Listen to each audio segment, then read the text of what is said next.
YTBC, what's the deal? Now I had some commenters leave me some comments on my thoughts on Carlos Takam and Joseph Parker, which I think is going to be an excellent fight no matter who wins the fight. And I really like Joseph Parker, I really do.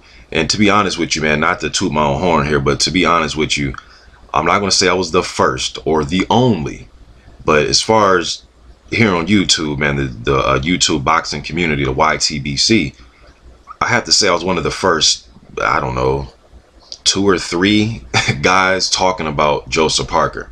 You know, so I really like Joseph Parker. I've been talking about him for a while. So I know he has some skill. I know he has ability. I know he has youth. He has everything on his side. But in a fighter's career, you're going to have to prove critics wrong. I'm just a critic, man. I'm just a guy that makes YouTube videos.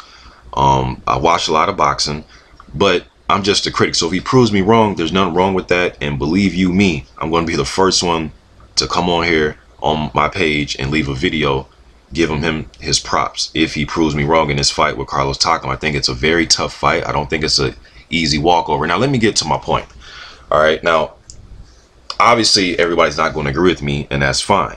But I just want to explain what I mean by pressure. And I kept saying that if Takam pressures Parker, I think he'll have success. And people were giving me examples of guys that have tried to pressure Parker and he knocked him out. Now, anything can happen. He probably can knock out Takam. I'm not putting that past. You know what I mean? That probably, it might happen.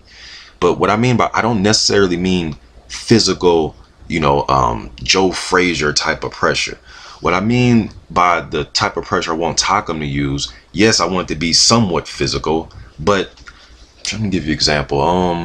Like when Mayweather fought Zab, and this to me is just a prime example. When Mayweather fought Zab, the type of pressure that Mayweather was putting on Zab, it wasn't necessarily, again, that downhill, you know, swinging wild punches coming forward pressure. It was just mentally. He was mentally putting pressure on him by standing in front of him, keeping a jab on him and feinting, using footwork, but just stand in front of him and making him think, making him second guess himself. And while he's thinking and second guessing himself, you're hitting him with shots, even if they're pot shots. Because he's sitting there thinking, okay, how am I going to get inside? And while he's thinking, bam, you hit him with a jab, hit him with a double jab, hit him with an overhand right. You stand in front of him. You're not necessarily coming forward, applying physical pressure. Sometimes that physical pressure can be nullified by a stronger man. Joe Frazier, he tried to come forward and huff and puff and blow the house down against George Foreman. It didn't work. Foreman bigger, stronger, and he could handle that pressure with his physicality. So if Takam tries to come forward, Parker possibly could handle that physical pressure. I seen Povetkin do it, and Povetkin was able to push Takam back. But what I mean is just mental pressure by just staying in front of Joe, hitting Joe, making Joe miss, making Joe think. You know, those, you know, a situation like that can break a fighter. And that's when I was talking, and that's why I brought up Mayweather and Zab Judah, because Zab was getting broken down by just the mental pressure put on him.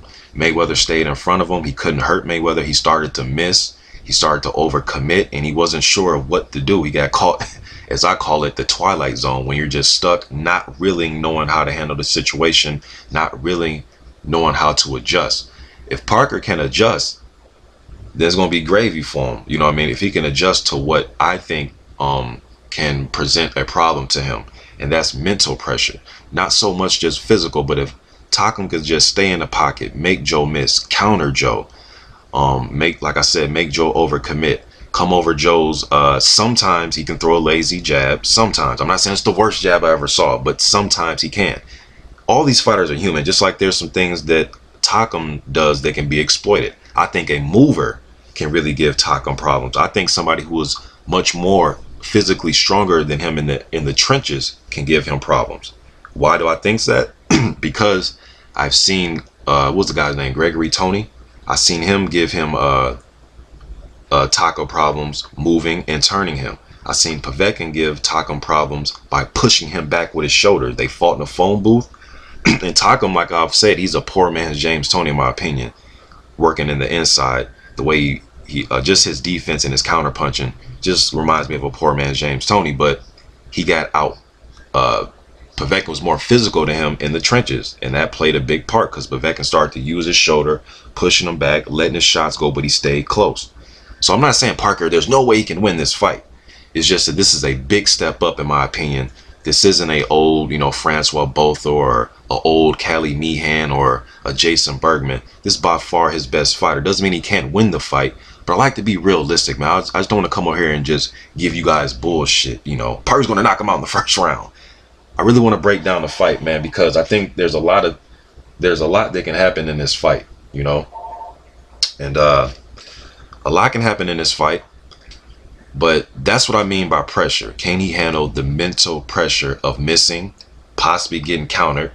You may lose a round or two. Will he break down? Will he mentally break down from that type of pressure? And the physical pressure of just somebody pushing you back with a jab, your head snapping back. And the more your head starts to snap back, because I've seen Parker get pushed back with jabs sometimes. I'm not, again, not the bulldozing pressure, but just single shot pressure. Making him think, landing a punch that he can't stop, and that's a jab. And that's a punch that I'm a sucker for, a jab, man. I just really think with the boxer, if you're training a boxer, one of the first, the first thing you do is work on footwork, all right, because you start from the ground up. But one of the punches, your key punches, whether you're southpaw, whether you're orthodox, is a jab. It's just simple. And sometimes something so simple can be so detrimental to a fighter as far as him trying to deal with that. And it's usually a jab, but hell, man, if Takam's not careful, I believe that Parker, if he uses his jab the right way and set up that big right hand and that left hook, because I think he's gonna have to throw a lot of 2s and 3s, a lot of 2-punch and 3-punch combinations in this fight. I don't think he's gonna get away with pot shotting in this fight. He's gonna have to put his hands together in this fight and pick his spots. I think Parker can win. I mean, he is going to be the betting favorite. I believe he's a 3-1 favorite. So I believe, obviously, he can win the fight, man. But I just think just mental pressure and Takam's jab, and he's versatile. I know a lot of you say he comes forward, but it's like, yes, but in which fight? And he usually comes forward when you go on your back foot. If you try to stalk him or walk him down, he is very decent off his back foot. Please go and watch the Povetkin fight. And go watch some of his other fights where his back foot game was on point. George Arias, Tony Thompson, Perez, those fights, he came forward because that's what the opposition gave him. They retreated. But if you try to attack him and come forward, he can fight off his back foot pretty decent. So obviously I think Parker can win the fight, but I'm just slightly favoring Takam. But hey, man, I want Parker to prove me wrong. I want that. You know what I mean? Because then that lets me know that, hey, he's not just a hot 5-star prospect that's on the scene right now. He is somebody's going to be here for a while. And if he proves that to me, the more the merrier, man. You know what I mean? But I like the New Zealand fighters, man. Himi Ahio and Junior Fa. I think there's a lot of talent coming out of New Zealand. So if Parker proves me wrong, shit, so be it, man. I'm going to be the first one to come over here and give him his props and his praise. But that's what I mean by pressure. I'm all over the place now, but that's what I mean by pressure. Using that jab, mental pressure, mentally trying to break him down, stand in front of him, pretty much giving him the fight he wants. You to be right there, but he can't hit you. He's missing, or his shots aren't really affecting Takam. That type of pressure. It's gonna be a good fight though, man. Regardless, just getting this out there. YTBC. I'm out.